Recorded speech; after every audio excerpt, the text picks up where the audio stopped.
குற்றம் வெளிப்படையா தெரியுது. குற்றம் எப்படி நிகழ்ந்ததுன்னு தெரியலன்னா விசாரணை. 5 பேர் வந்திருக்கான், கூட்டிட்டு போய் அஜித்துங்கிற தம்பியை அடிச்சு கொண்டிருக்கான். குற்றம் தெரியுது.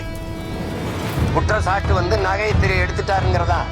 நகையை நீங்க திருப்பி எடுக்க முடியல, ரெக்கவர் பண்ண முடியல அப்படின்னா எடுக்கல. அப்ப பொய்யான குற்றச்சாட்டுக்கு நீ அடிச்சு கொண்டிருக்க. குற்றம் வெளிப்படையா தெரியுது நிகழ்ந்தது. அடிச்சிருக்காங்க, செத்துருக்காரு தெரியுது. அப்ப உத்தரவு பிறப்பிச்சவன் யாரு, எதனால இருந்தாதான் நடவடிக்கை எடுக்கணும். இதுல என்ன விசாரிக்க வேண்டிய தேவை என்ன இருக்கு? என்ன நடந்ததுன்னு யாருக்கு தெரியல? இங்க நிக்கிற யாருக்கா தெரியலையா விசாரிக்கிறதுக்கு? சொல்லுங்க. நீ நடவடிக்கை எடுக்காம காலம் கடத்துறதுக்கு நீ ஏமாத்துற. இது யாரு விசாரிக்க தேவையில்லை. முதலமைச்சருக்கு தெரியாத எங்க இருந்து உத்தரவு போயிருக்குன்னு. அடிக்க போனாங்களா 5 பேரை கூப்பிட்டு விசாரிச்சா தெரியாது. யாரா சொல்லி போனீங்க? நான் கேட்கறதுக்கு பதில். அடிக்க போனாங்களா காவலர்கள்? வேற என்ன செய்யறாரு? வேற என்ன செய்யறாரு? நீங்க எல்லாம் சாரின்னு கேட்டாருன்றீங்க. சாரி கேட்டார்ல அதுல அப்படின்னு நிறைவடைகிற நீங்க, உங்களை நான் கொன்னுறேன், கொண்டுட்டு உங்க அம்மாட்ட போய் சாரின்னு கேட்டா சரியா இருக்குமான்னு கேட்க